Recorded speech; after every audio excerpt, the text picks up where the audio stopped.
Sup friends, Liron here. Thank you for joining me in another video. So today I recorded outside for you. I didn't record an intro or any kind of vlog of me trying to find what to paint. I just went straight to the painting process. It was a very challenging process, as you'll soon see. We're soon going to crack into that. What I tried doing is making sure I'm using pure colors, okay? So usually I tend to overmix my colors, and what happens is I get a very gray and boring result. This time I try to avoid that and use the colors as purely as possible.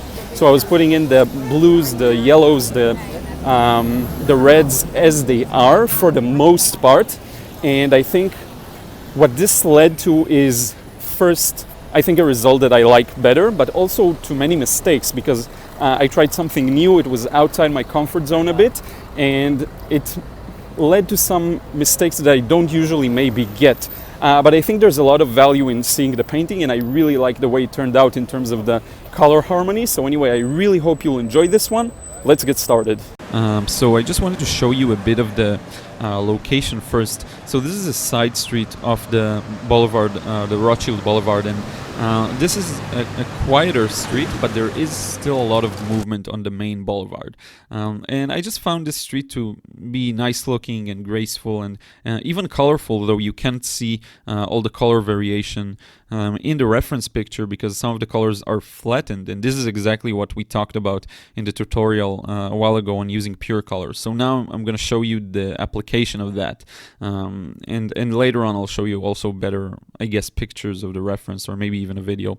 I don't really remember. So in any case, now I'm starting with the drawing, and the more it'll come together, the more you'll realize what I'm exactly working on. We have that house, and then there's a tree just in front of that.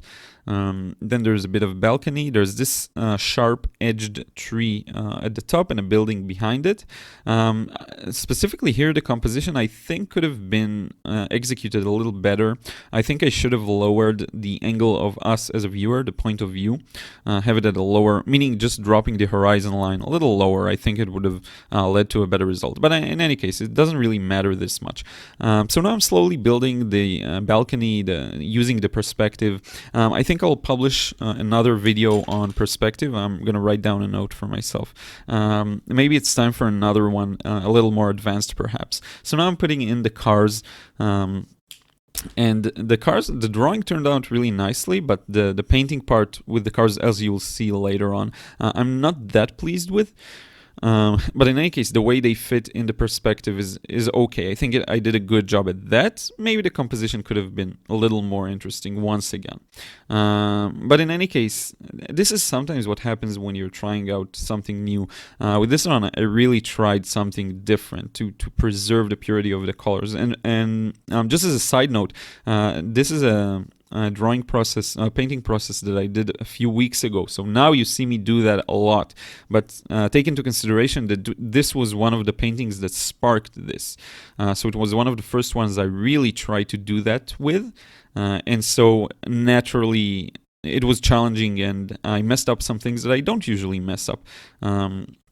Because it was a big challenge. So now I'm adding in that building in the back. I wasn't sure if I'm going to put that in, but I decided to put it in to kind of balance things out a little. So putting it to the left where it's actually at.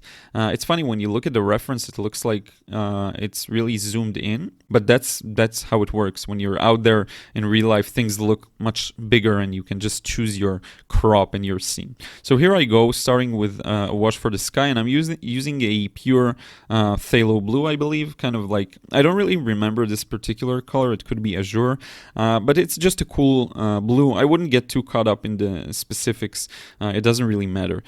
So basically a cool blue for the sky, and really preserving its purity. Now I'm adding some burnt sienna. Now the burnt sienna did get a little mixed with the blue, but that's fine because I wanted to send it just a little bit to the back, because there are things that are more in the direct, let's say, foreground than that.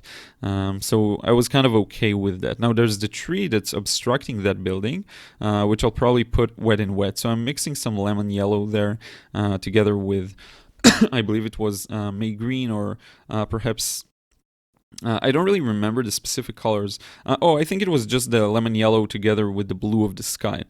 So I'm really thinking about it in terms of primary colors, not necessarily, I don't really care what the primary color is always.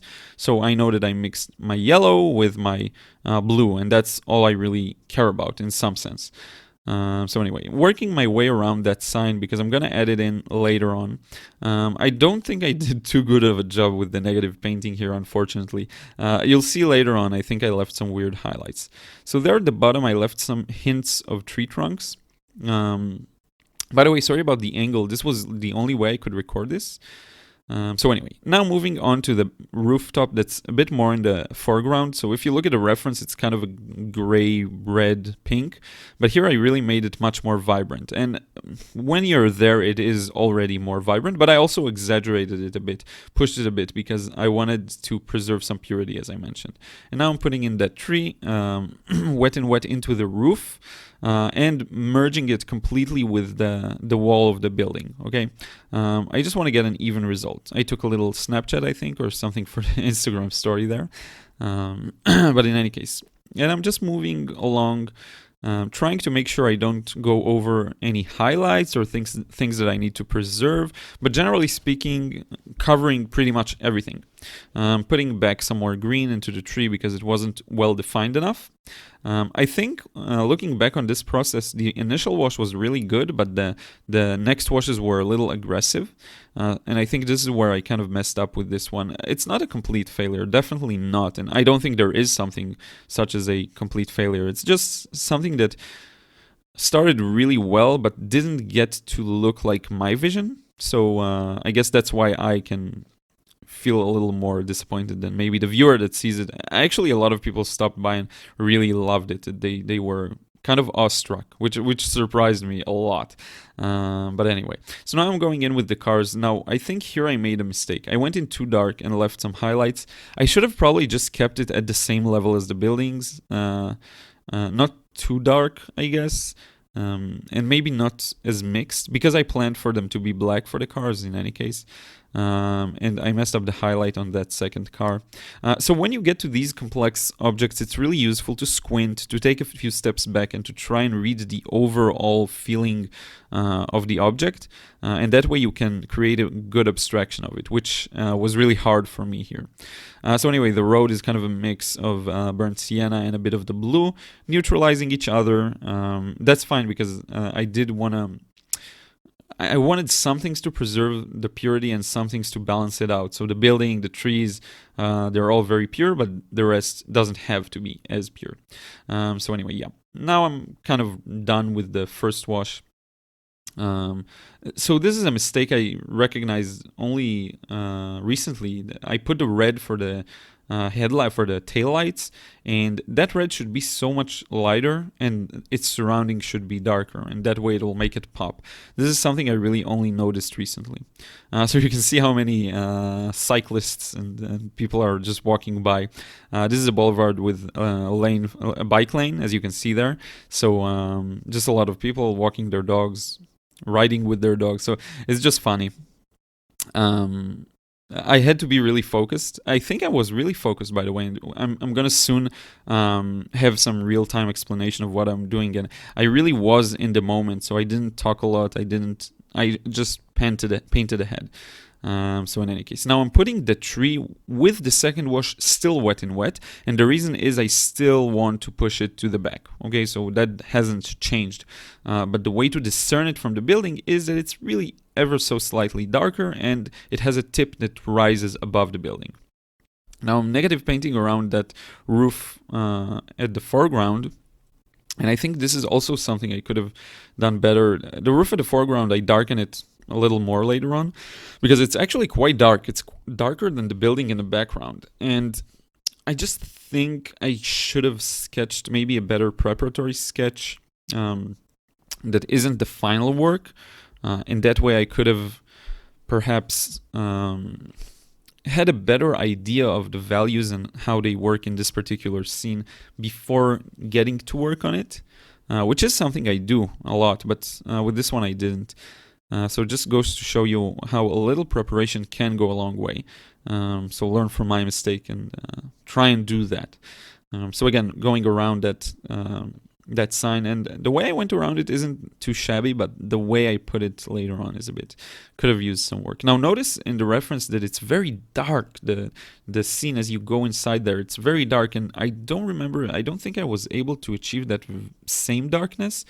Maybe I thought it was a good idea to not do that. But in any case, I'm using a Winsor Newton brush. I'm still not sure exactly what the model is.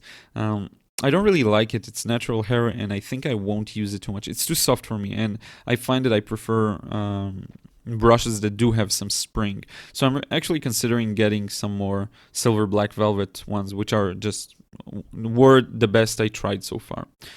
So anyway, now I'm negative painting around that tree, darkening the roof significantly because I need to bring it to the front when compared to that building in the back. And I lighten it up as I move to the right facing sides of the roof. Okay, so that's another important part. Now everything needs to be a little darker, and this is where sometimes I just don't get the layers the way I want them to. I don't really know if it's about really changing what you see and just pushing the contrasts forcefully, or I don't know. Sometimes I just feel like the process of the layers isn't as top notch as it can be. And sometimes when I really nail it, I know that, I got the darkness right in the first layer, and then on the second layer, and then on the third one. So this is just one of those cases where I'm really not sure. Sometimes you don't know what you could fix or do better, and it can be a little frustrating. With this one, for example, now I can see some more mistakes, but a few days after completing it, I was looking at it, and I had no idea what I could have done better. And that's a problematic state of mind to be in, because it can be frustrating when you don't know what's not working. So I just want you to know that I go through this a lot, and the thing that I found out was that the more you just keep practicing, the more when you go back to that painting that gave you a hard time a while back, you can really see all the mistakes, and you can really figure out what caused it to not work, maybe. And sometimes it's just a matter of letting go and moving on, and the insights will come with practice. So that's something that I think is really important. You don't want to be too frustrated when things don't work your way, because it's really just a long learning curve. So by the way, there was a lot of comments I still haven't attended to, so I'll try and do that today. I've just been on vacation this week, and some of you have seen the stories. I was in the north of Israel, visiting this beautiful area, the western Galil. I don't know how to say it in English, but in any case, just a really nice area. So now I'm moving on. So I just basically wanted to say that I'll get to the comments and all of the messages, and there's a lot to go over. So now I'm going to put in the darker wash for the cars and the shadows. And I think here I exaggerated just a bit. I went a little too dark too soon, and I just lost the mid values. There's no middle. There's just very light and very dark. And that's fine if you want that style. But you got to do it right, and I just don't think I did it right. Okay, there's Nitin Singh. Check out his channel. He has beautiful work. He does that style very well. He does a first wash that's kind of all messy and mixed together, but then with the second one, he really brings it out using sharp contrasts and strong shadows. A lot of sharp edges, but then maybe some variation, and he does this really well. So the thing here is that I just don't think I did it really well. So anyway, now I'm negative painting around that zebra cross line, that thing that I always forget how to say it. So in any case, and that'll bring out its shape. I'm trying not to go too dark here, because that's going to be a problem later on, and I don't want the road to be too dark when it's in fact not that dark. Now, one thing I would say is that the lighting conditions were very challenging because there wasn't any strong contrasts there. I'm going to elaborate on that in just a few moments, but I just want to talk a bit about what I did so far. So friends, I was really in the zone of creation, so I didn't talk too much, but anyway, now let me show you what we got. So we have this is ready for a final wash. All that's left to do is to add the very darks and then some details, so like the roof tiles and stuff like that. So anyway, I hope you enjoyed the process so far. Let's get started with the final stages. So anyway, I was just saying that the lighting conditions were very challenging that day. There weren't any strong shadows. There were for just maybe a few moments. And when that happens, you have to either make up something interesting or just really try to get the impression of what you're seeing, which can be a challenge. And this is what I tried doing here. I didn't try to push the contrast or invent something, but just do what I see. So here you can see I'm really trying to preserve the purity. So I'm moving in between blues and yellows, really trying to put them as they are. Because that tree is an important part of the painting. You'll also notice down there in the foliage to the bottom left, I put in a lot of yellows and reds. And this is really important because they are all really in the foreground. You want to get some details there. So with this wash, my goal is to finally finish this, to wrap it up, to add everything needed.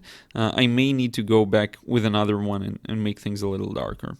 So anyway, now I'm putting in some of the shadows of the foliage in the foreground and some of their cast shadows as well, which is an important ingredient. And I see that my laptop is almost out of charge, so let me connect the charger.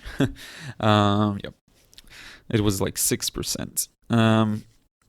Next up, I'm just trying to get those lines, those details on the roof. I'm sorry you can't see. I just put them in with a dry brush. This is a part that also is important to get those variants between harsh edges and soft edges. I feel like a broken record sometimes, but this is really the most important part, just getting that variation. So anyway, moving downwards, making things darker, and I should make them really dark because at the bottom they're really super dark where I left it white. I should probably cover the whole thing. I don't remember exactly what I saw when I was actually standing there. Now notice my wash is pretty wet. If you have some experience, you can tell that it's pretty wet. So it's gonna dry much lighter, and that's a problem. I probably need to inject some more paint to it, which I'm doing now, but probably not enough. It's so funny how it can be a month from the time you did a painting, but your whole perception changes and you see a lot of mistakes. So this goes back to my point earlier on that you can really let go of work you're unsure of or don't know what to improve, how to improve. But you'll just get it at some point, So anyway, now I'm pushing the shadows of the balcony a little darker, and I try to get that deeper shadow wet in wet. I don't know how well that worked. I'm going to try and probably do that one more time at the bottom, but just trying to get an indication of the shape of that balcony. Here I got it wet in wet, a little nicer, I guess. And then I just go over it all because it should all be dark. So really with these ambiguous scenes, I think you kind of need to make a decision of whether you'll be able to create an interesting painting just based on what you see, or you have to change some things around. I think here the right decision would have been to change some things around, and I didn't. So yeah. By the way, with this week, the podcast episode is a little late. I usually publish them on Tuesday, so it's still not out. I will do my best to publish it today, Thursday, okay, and by the time you watch this it'll probably be out, so sorry about that. Just took some vacation. A lot of you tell me I should take a vacation and I'm always like, no, I'm good, but this time I really needed it. And yeah, sometimes I need some time to disconnect from work. It's like everyone, I guess, because I get so sucked into it and I enjoy it so much that I really need to force myself at times. So anyway, now I'm putting in that finally sign in the foreground. That sign actually says that you can park here between the hours of blah blah blah, and that's the sign I like to see because it's the sign that says you're free to park there, but you just have to pay from a certain time. There's another sign that says that only the people who have the specific street address and there's a card, matching card, only they can park there. And I hate that sign because it means you can't park there if you don't have that specific, yeah. So anyway, just renting on the parking in Tel Aviv, which is really one of the worst in the world, I guess. So I'm putting in that sign. I negative painted that parking sign, and now I'm just tilting it a bit because I don't want too much movement there, and I did get quite a lot of movement. Now I added some edges just so that it stands up a little, but the way to bring it, to make it pop, is actually to darken those trees there. And I don't remember if I do it, but it's just so glaringly obvious to me that the trees in the background aren't dark enough. I hope you can see this too. And we're really near the end, so I don't really know if I'll darken it. Also, I'm missing a cast shadow on the wall from the tree, from that tree in the foreground. So there's a lot of things just that could use some work here. But anyway, I'm just signing it now, which means I'm done. So yeah, I just want to show you some of the final results here from different angles, just so you can see what this looks like together with the reference and up close. I just recorded these on location with the thought that I'll just show them to you after I'm done. And here's some zoomed in view of the sign.